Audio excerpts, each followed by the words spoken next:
What's up guys, my name's Ash and welcome back to a brand new video. In today's video guys, I've got some custom tactics and player instructions for one of the most used and popular formations in FIFA 23, this being the 4-3-2-1. But just before we get started guys, I'd very much appreciate it if you could drop this a thumbs up. It's time for shapeshifters, so if you guys need any coins, make sure you check out MMOXP.com. Their link is down in the description. They're fast, cheap and reliable, and if you use my code Rema, you can get yourself a very nice 5% discount. Okay then guys, so starting off with the custom tactics. For the defensive style, I like to have this on balance. Now the reason we have this on balanced is because it gives us the greatest control over our defense. So when we need to press, we are able to press, and then when we want to drop back, be a little bit more passive, we are also able to do that. So having this on balance gives you the best control that the other settings do not offer you.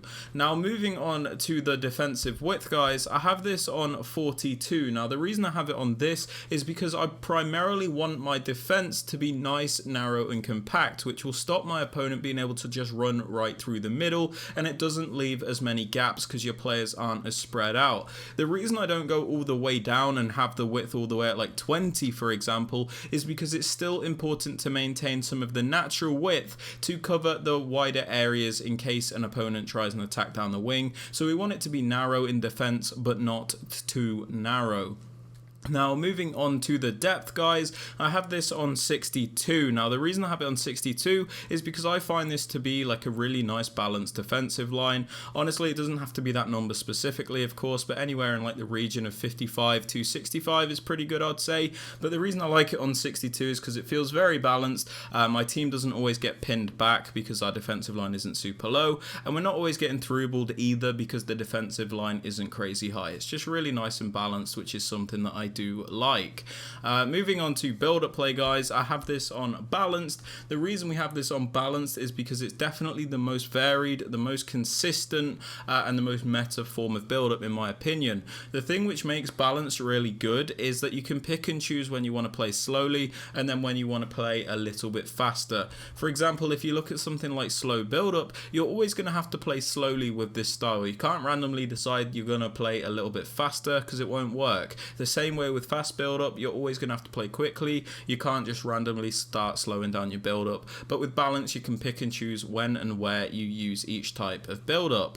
Moving on to chance creation guys, I like to have this on direct passing. This is because it's by far the most meta option. When you have it on direct passing, your attacking players will bunch up against the opposition defenders, so you can do the super overpowered 1v1 isolation plays. This makes it really easy to create those chances, and players make those extra movements in the box so you can get off that extra pass to guarantee the goals, which is why I find direct passing to be super useful.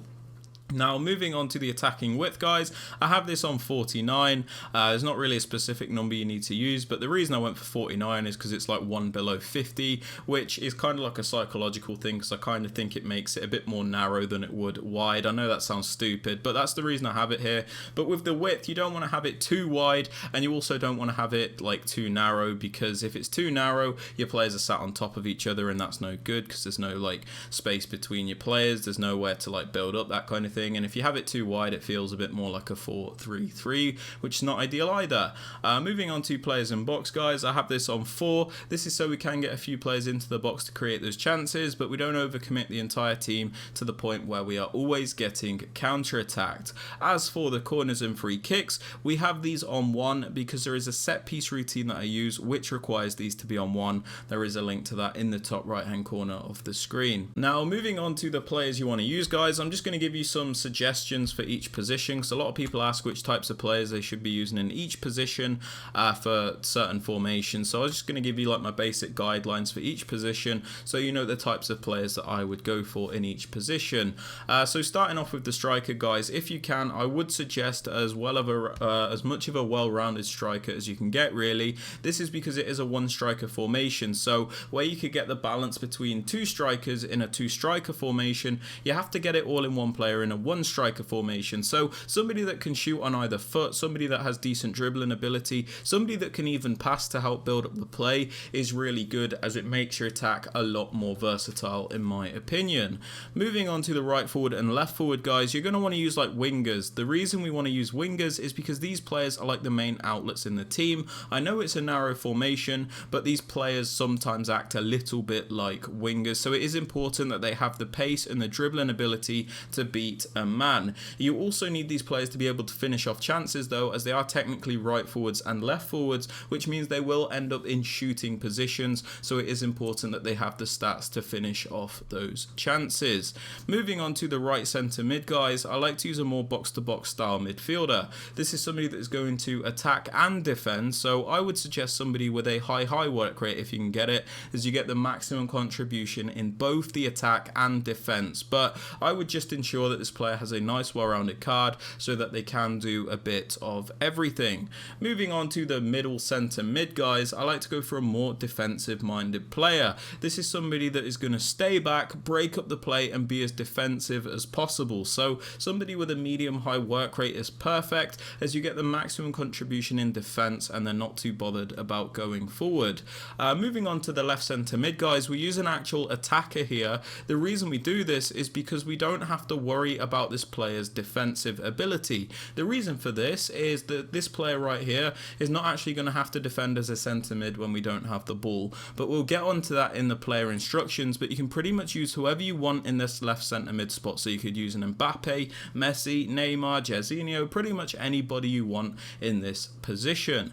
Moving on to the fullbacks, guys, you pretty much have a choice to, you can use pretty much anyone you want. You could use two attacking fullbacks, two defensive fullbacks. I kind of like to go for a little bit of a balance where I have one more attacking fullback and then a more defensive fullback on the right hand side, but that's just something I like to do. You guys might not want to. As for the two centre backs and the keeper, these just need to be the meta players. There's really not too much to say about them. Now, moving on to the player instructions, guys. On the striker, I like to have him on stay central and get in behind. The reason we have him on stay central is because it is important that he does maintain that central position. He is our striker, so we don't want him drifting off into the wide areas, which is why we do have him on that stay central instruction.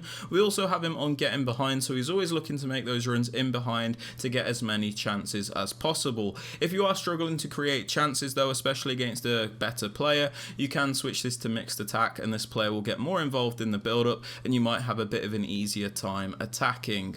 Moving on to the left forward, guys, we have him on stay central and get in behind. We have him on stay central for a similar reason to the striker. We don't want this player drifting off too wide, otherwise it makes the formation feel a little bit like a 4-3-3 and this player plays too much like a winger instead of a forward. So we want him to stay central so he stays in those narrow areas, and again we have him on getting behind, so he's always looking to be a nuisance, using his pace and getting us as many chances as possible. Moving on to the right forward, guys, we actually have him on comeback on defense. Now the reason we do this is because it makes the team defend in a 4-4-2. Why, you might ask, is because the 4-4-2 is probably one of the best defensive formations.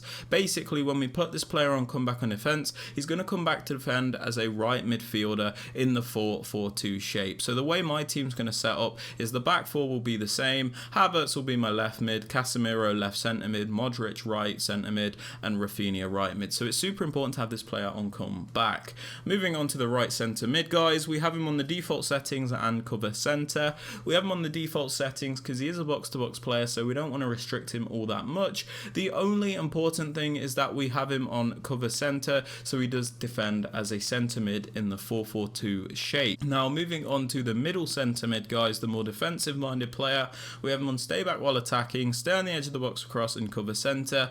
We have him on stay back so he doesn't go forward. Stay on the edge of the box cross is kind of like if he ends up going on a run forward, like the AI just takes him on a run, he won't commit all the way into the penalty box, he'll just stay outside. So it's kind of like a, a second security thing really. And then we also have him on cover centre, so he does defend as a centre mid in the 4-4-2. Moving on to the left centre mid, guys, where we use an attacker, we have him on get forward, get into the box cross, and most importantly cover wing. We have him on get forward, so he does fly forward as he is an actual attacker. area. Get into the box across means he's not going to be hesitant to get into the penalty area, and cover wing ensures that he will defend as a left mid in the 4-4-2. This is why I said the defensive stats on this player aren't important, because as you can see, he's not actually going to have to defend as a centre mid, meaning you don't have to worry about those defensive stats.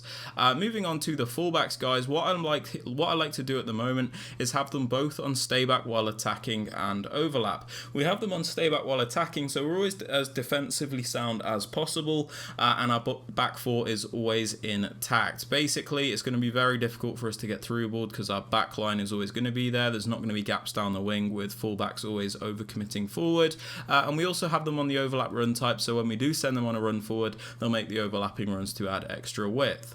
When I do actually want to send these fullbacks forward, guys, I will use the D-pad settings to send the fullbacks forward, so I can basically turn it on and off whenever I want, and that is how I send them forward.